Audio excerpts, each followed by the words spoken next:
quel matos acheter en ce début d'année 2025 pour miner des cryptos. Et ouais, parce que nous on est des mineurs.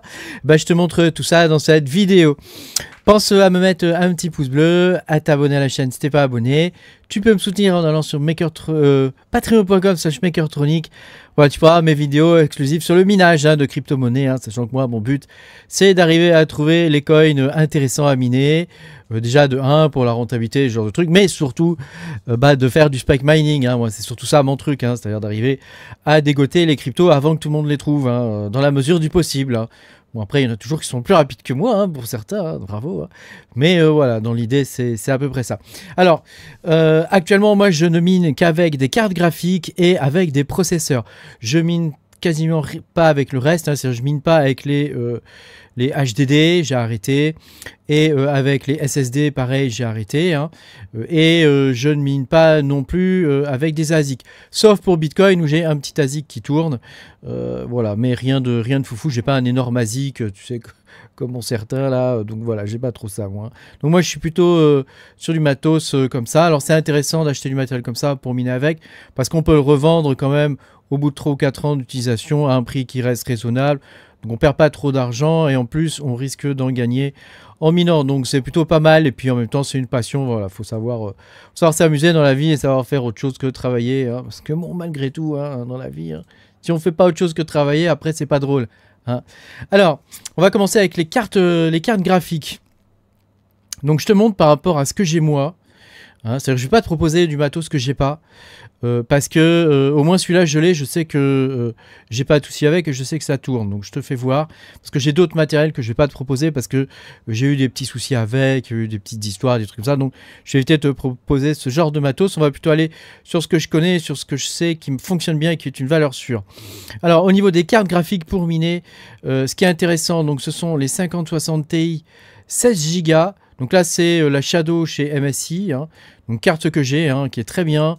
La Shadow fonctionne très bien, la Ventus aussi, et puis les trios, etc. Enfin, tout ce qui est chez MSI au niveau des cartes graphiques, ça marche très bien. Voilà, les PCB dessus sont tout petits. Donc voilà, c'est des cartes. Voilà, celle-ci elle est à 469. Je pense que tu peux trouver moins cher. Moi, je te mets les liens Amazon. Alors celle-ci, c'est mon coup de cœur. C'est la Asus Dual. Alors apparemment, il n'y en a plus. Donc bon, là, je t'invite à chercher, mais je la trouvais très bien. Après, elle est un petit peu plus chère. Mais je trouve qu'au niveau des finitions et tout ça, vraiment, on est dans la catégorie au-dessus, quoi. Voilà. Donc c'est vrai que quand tu achètes du matériel, c'est aussi un investissement quelque part. Donc il faut essayer de ne pas acheter le truc le plus pourri du monde. Après, dans les cartes graphiques qui sont vraiment pas mal pour miner, il y a la 5070 Ti. Donc il y a 16 Go elle aussi. Donc c'est à la recherche de beaucoup de mémoire. Les 5060 Ti sont plus intéressantes, cela dit, parce que tu peux en mettre plus pour beaucoup moins cher, quoi, tu vois.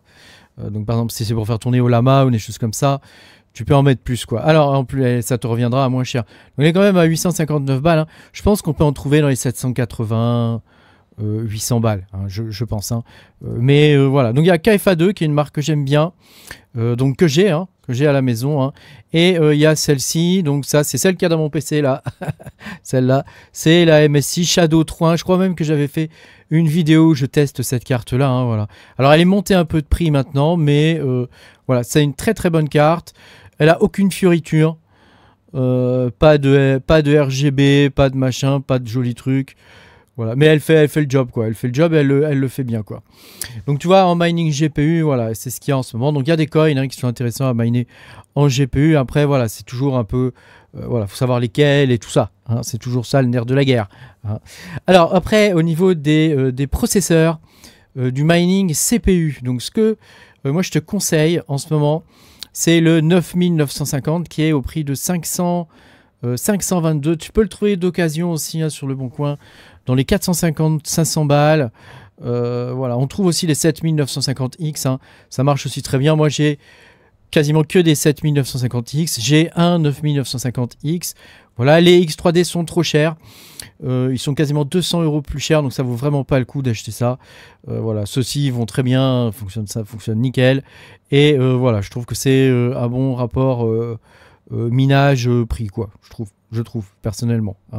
Voilà. Après, voilà, il faut acheter tout ce qui va avec. Donc Donc c'est un peu plus cher le mining CPU en vrai. Hein. Donc pour le refroidir, ce que je te propose c'est un Thermal Raid Assassin, on ne change pas une équipe qui gagne. Hein. C'est ce que j'utilise depuis des années maintenant, hein. Les trucs à 4 caloducs, c'est suffisant. De toute façon en minage, on va undervolter le processeur. Donc on va pas le faire tourner à bloc. Hein. Bon, il va tourner à bloc, mais en étant undervolté. Donc qu'on se comprenne. Hein. Donc voilà, il va monter dans les 60 degrés, grand maximum.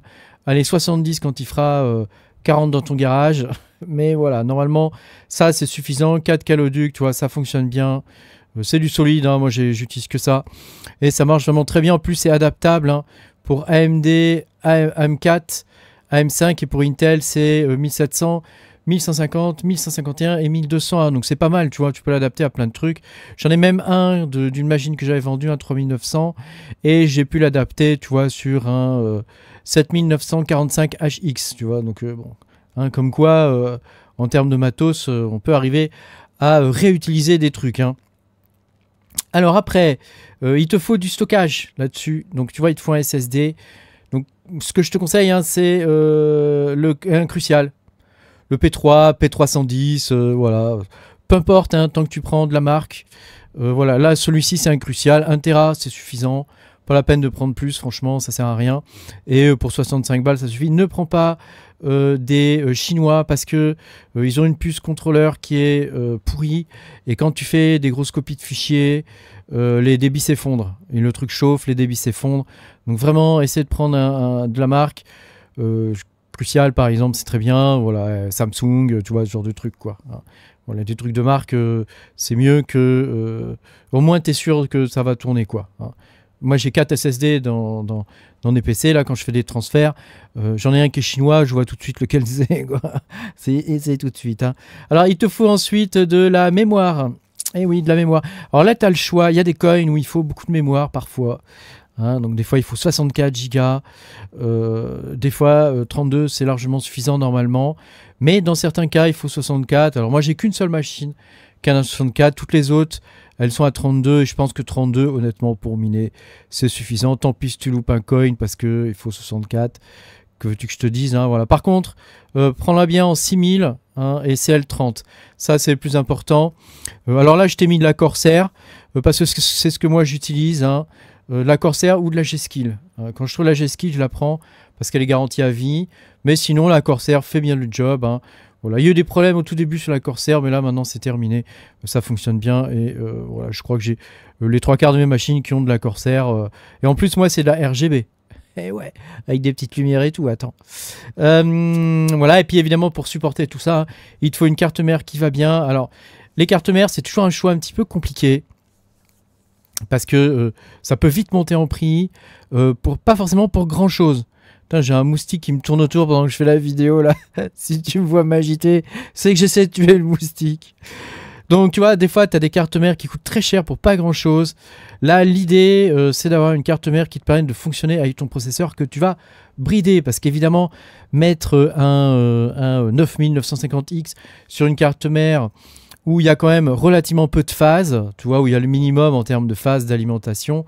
Bon, bah voilà, tu pourrais te dire, je vais pas pouvoir tirer le maximum de mon CPU, mais à partir du moment où tu undervoltes ton processeur, tu vas en tirer, t'inquiète pas, tu vas en tirer le maximum. Hein, voilà. Après, c'est vrai que si tu dois le monter sur un PC tous les jours et tout ça, bon, là, effectivement, c'est pas la carte mère que je choisirais, mais pour faire du minage, c'est une carte mère qui va très bien. De toute façon, quand ça t'intéressera plus, le minage, tu revendras ça au détail et tout, hein, et tu le revendras à 10 ou 20 balles de moins, peut-être, tu vois, dans ces eaux-là.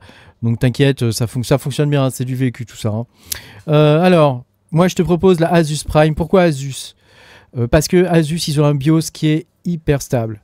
Le BIOS Asus, c'est le meilleur de tous les BIOS, en tout cas de tous ceux que j'ai testés.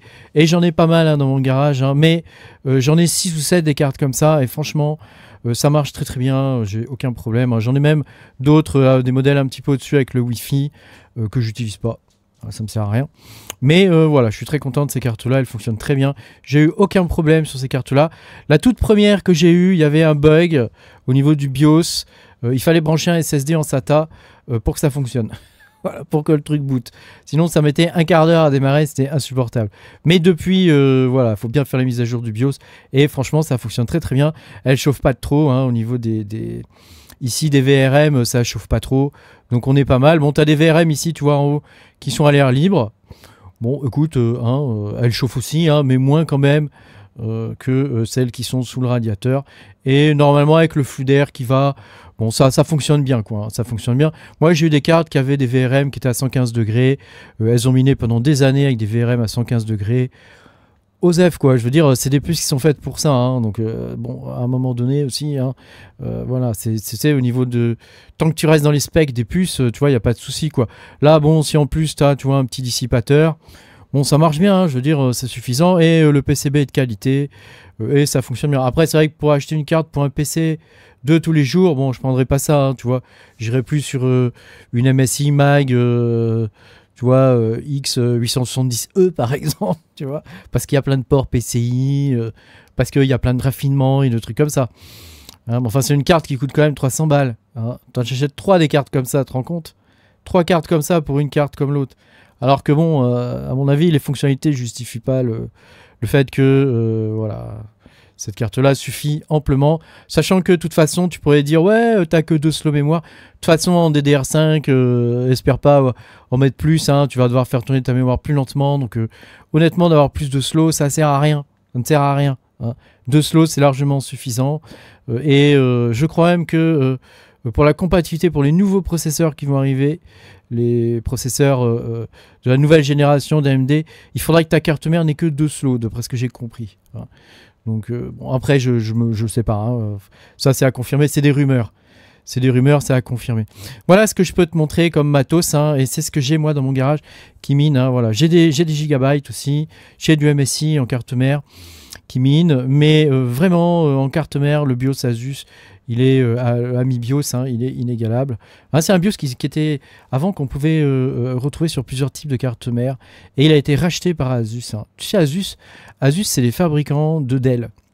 Asus, c'est eux qui fabriquent les Dell.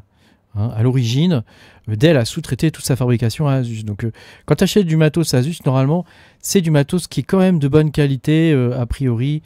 Et c'est des mecs qui connaissent leur boulot, quoi. Donc, normalement, on est plutôt bien sur le Asus, quoi. Voilà. Voilà ce que je peux te dire au niveau du matos. Hein, pour cette année, en tout cas. On va dire pour cette année scolaire. Allez, il faut aller miner, là. Il y a des trucs intéressants à miner. Hein, ne perds pas de temps. Vas-y, fonce. Salut les gars, à bientôt pour de nouvelles aventures. Ciao, ciao.